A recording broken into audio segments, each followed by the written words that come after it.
Buen día, mi nombre es José Francisco Aldrete Enríquez, soy catedrático a nivel licenciatura y maestría aquí en la Facultad de Contaduría y Administración de la Universidad Autónoma de Chihuahua. Pues primero que nada quiero hacerles llegar un saludo e invitarlos a que no salgan de casa. Y el tema que estaremos tratando el día de hoy va a ser Big Data y los estrategas digitales y cómo esta información de la nube, en lugar de a veces informarnos, nos puede desinformar, las famosas fake news. Pues bien, para entrar en contexto, si yo les digo a ustedes la palabra azul, creo que la inmensa mayoría se va a imaginar un color. Otros pocos se van a imaginar incluso hasta la playa, el cielo. Pero muy poca gente va a saber qué es el nombre de una persona. Así es, a mí me sorprendió mucho saber que la hija de una amiga mía se llamaba Azul. Yo le preguntaba, ¿por qué le pusiste Azul? Y ella ya me dio sus argumentos. ¿Qué quiero decirles con esto? De que una palabra o un dato por sí solo no nos ofrece información, no nos da ningún tipo de información. Para que se genere la información debe haber un contexto. Entonces la palabra azul por sí solo, como yo no les dije que era el nombre de una persona, ustedes imaginaron pues, miles de cosas, ¿no? Todos y cada uno pueden pensar lo que más le convenga, o lo que se imaginen o lo que tengan a la mano en ese momento. Pues bien, les quiero hablar de Big Data y cómo esta puede contener tanta información tan variada y tan abundante que pues, a veces en lugar de ayudarnos nos puede, por el contrario, desinformar. Big Data es en sí un paradigma, un concepto en el cual podemos imaginarnos que existe información a gran escala, que incluso para llegar a ella no se utilizan métodos convencionales, o sea, hay diversidad de métodos, hay diversidad de información de tan variada y pues en la nube ahorita contiene prácticamente, entre comillas, toda la información, por así decirlo, del mundo. Bueno, de manera particular, la buena noticia es que esta información está al alcance de la mano, es gratis y de fácil acceso. La mala noticia es que esta información es gratis, está al alcance de todos y es de fácil acceso. ¿Por qué contrapongo estos dos puntos? Porque alguien desea a ustedes enviarle una información y esta información sí es fiable, sí es correcta y es fidedigna y de autores reconocidos, pues nos va a ayudar mucho. Pero también por el contrario, en lugar de ayudarnos, nos puede desorientar. Pueden encontrarse noticias que parecen ser reales, que parecen ser sustentadas, que parecen ser realizadas por autores reconocidos y sin embargo no lo son. Y en lugar de ayudar, eso nos desorienta. Ahorita con el problema que tenemos a gran escala a nivel mundial de lo que es el virus, el coronavirus, pueden encontrarse ustedes información correcta. Entonces aquí, pero también pueden encontrarse información que por el contrario nos desoriente y cree incluso hasta caos, psicosis. Entonces hay que estar siempre atentos a las fuentes fiables de información. Esto es muy importante. Si ustedes encuentran información, hay que verificar la fiabilidad de la misma. ¿Y cómo se identifica esto? Bueno, hay algunos puntos, los investigadores esto lo saben y la importancia que radica, que reviste el de obtener esta información fiable. Bueno, y ustedes como en su casa, ¿cómo le hacemos para distinguir información correcta de la incorrecta? Bueno, hay que ver de dónde sale esa información, o sea, quiénes son los autores, si es una institución, si es un escritor, si es una persona que se dedica a la investigación, si es un autor reconocido, que no sea una persona controversial, porque pueden crear ellos o manifestar o incluso hacer viral esa información y sustentarla como si fuera correcta y fiable, ¿no? Entonces hay que distinguir esta información, es muy importante ahorita, sobre todo que todos estamos informando a través de las redes sociales, a través de del internet mismo, distinguir esta información. Yo les sugiero que para que ustedes tengan buena información, bueno, atender las indicaciones de las autoridades gubernamentales, presidencia, municipio, gubernatura, etcétera, ¿no? Serán fuentes fiables, instituciones de salud, autores o científicos que ustedes sí sepan que son autores con estudios que sí son a veces mencionados mucho en las instituciones públicas. Bueno, para que se den una idea general de la información que existe en internet, pues vamos a imaginarnos, yo creo que todos han escuchado de bits. Un bit es la unidad mínima de información que maneja una computadora y nomás puede tener dos estados, ceros y unos. Pero un bit o un conjunto de 8 bits forman un byte. Un byte que es 8 bits y con esos podemos crear prácticamente muchos datos para la computadora, que al final de cuentas, acuérdense que los datos en conjunto, en un contexto, pues generan información. Entonces tenemos ese byte y 1024 bytes forman 1 kilobyte. Al igual que en las tortillas, ¿no? 1000 gramos de tortillas es 1 kilogramo de tortillas, nada más que acá, ¿por qué no son 1000 bytes, 1 kilobyte? Bueno, porque son potencias de 2, acuérdense que el bit maneja ceros y 1, entonces son potencia de 2, el número más cercano a 1000 en potencia de 2 es 1024, por eso no se cierra en 1000. Bueno, pues 1 kilobyte, 1024 kilobytes forman un megabyte. Un megabyte de información sería aproximadamente unas 400 páginas de un documento.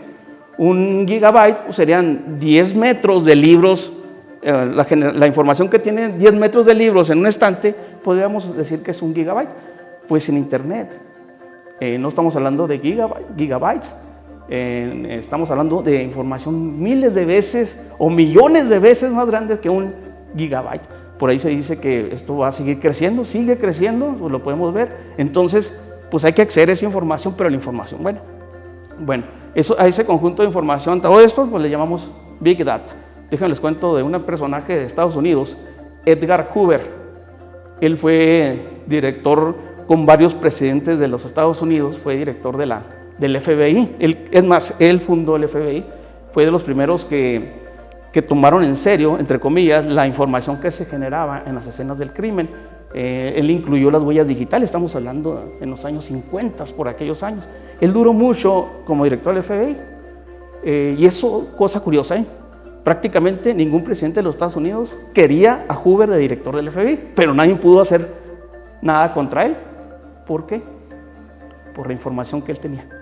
Él manejaba una información y no solamente manejaba la información de los presidentes de los Estados Unidos, la información buena, pero también tenía información que no debía conocer el público, información personal de los presidentes. Pero no solamente él tenía esa información, sino que tenía una metodología para conservar esa información, porque pues fácilmente podrían imaginar usted, no, pues yo secuestro a Hoover, le sustraigo la información y ya me quedo protegido de los personajes o líderes importantes durante su dirección. Pero no, él tenía un método incluso no solamente de esa información, sino de cómo resguardar esa información por en caso que le pasara a él algo. Entonces, pues era el manejo correcto de la información es poder, siempre y cuando lo usemos de la manera correcta esta información. Entonces, por eso Hoover duró hasta que murió, duró como presidente, como director pues del FBI, incluso el edificio central del FBI se llama como él, Edgar Hoover, John Edgar Hoover. Bueno, ¿qué les quiero decir con todo esto? Bueno, que hay mucha información, pero también hay mucha desinformación. Atiendan las indicaciones de las fuentes fiables de información. Ahorita que están todos, que procuramos estar todos en casa, cuando hagamos búsquedas podemos hacerlos por yo sé que el mayor buscador ahorita de los más usados en el mundo pues es Google. En México la red social más usada según datos del INEGI es Facebook. La inmensa mayoría de las personas que ingresan a internet hace 20 años era para revisar correos, ahora es para revisar redes sociales. Más del 90% de las personas que ingresan a internet lo hacen para revisar alguna red social, y no se diga a nivel universitario. A nivel universitario también se hace mucho uso de las redes sociales. Por lo mismo, es una fuente inagotable de información. Hay que saberla distinguir. Y por favor, otra cosa, no contribuyamos a distribuir mal la información. A veces nos llega información que es incorrecta, que no es fiable, y de pilón la retransmitimos, y no solamente la retransmitimos en la misma red social.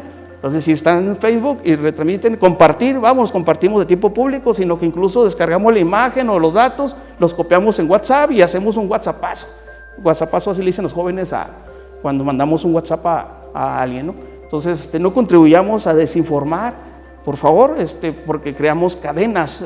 Acuérdense la anécdota de Sisa, que era un filósofo, un sabio que cuando se acercó a un rey y le ayudó con sus problemas, el rey le dijo, por cierto, él le enseñó a jugar ajedrez y le llamó la atención lo del ajedrez. Entonces, cuando le dice el rey, ¿qué te ofrezco de regalo, de premio por haberme ayudado? Le dice, sí, dame un simple granito de trigo por el primer cuadrito del ajedrez. Y luego me das 2 por el siguiente cuadrito del ajedrez. Y en tercer cuadrito, me vas a dar 4, es decir, vas a doblar las cantidades por cada cuadrito del tablero. Y al rey se le hizo No, está muy fácil. Granitos de trigo, ¿cómo tan poquito? ¿Quieres tan poco trigo como premio? Sí, nada más eso te pido, rey. Te doy 3 días para que me des mi obsequio. Y el rey mandó a hablar a su brazo derecho, a su consejero: ¿sabes qué? Júntate este trigo y se lo entregas al filósofo que nos ayudó en agradecimiento. Recordemos que el tablero de ajedrez tiene 64 casillas. Entonces lo que le pedía ese filósofo era un granito nada más de trigo, 1, 2, 4, 8, 16, 32 y así sucesivamente. Pero si ustedes ahorita se imaginan los números, a lo mejor no lo visualizan como es, sería prácticamente 2 a la 64. Entonces estamos hablando de trillones de granos de trigo. Entonces, si ustedes hacen esta operación matemática, se van a dar cuenta que es un número enorme, y haciendo cálculos sería prácticamente como 1000 años de producción de trigo para poder lograr y juntar esos granos de arena. ¿Qué quiero resumir con todo esto? De que así, cuando pasamos una información a una persona o a 2, yo me lo paso a 2, pero esos 2 a su vez se lo pasan a otros 2, esto se va elevando exponencialmente, de tal suerte que puede llegar prácticamente a todo el mundo una información. Pues lo bonito sería que esta información fuera correcta y buena, ¿no? Pero si es por el contrario, desinformación. Por ahí al día de ayer salieron noticias en un periódico digital de que había personas en Querétaro que, siguiendo las instrucciones de una fake news, o sea, de una mala noticia, de una falsa noticia, perdón, de que usaran Cloralex con un poco de pinol, bueno, perdón por las marcas, por la mención de las marcas, algunos elementos de limpieza, y pues se intoxicaron. Usaron que se enjuagaran la boca y todo eso, pues bueno, hubo daño ahí por esas personas, y no fueron 2, 3 personas, fueron algunas, pues todos los que escucharon esa noticia y que la creyeron, y eso es desinformación. Bueno, es un ejemplo, y hay miles de ejemplos, ¿no? Hay personas que por dar mala información también son sustituidos incluso de sus cargos. Conclusión, hay mucha información en internet, muchísima, enorme, exponencial, y podemos tener acceso a ella, pero también hay que tener cuidado con lo que escribimos, con lo que promovemos, con lo que compartimos, porque en lugar de ayudar, podemos convertir esto en algo peor de lo que está pasando, ¿no? Entonces no contribuyamos, aprovechen los recursos digitales, manténganse al día de las fuentes fiables de información, y contribuyamos todos juntos a superar esta crisis, que sé que lo lograremos. Por lo pronto hay que cooperar sin salir de casa. Un saludo a toda la comunidad universitaria.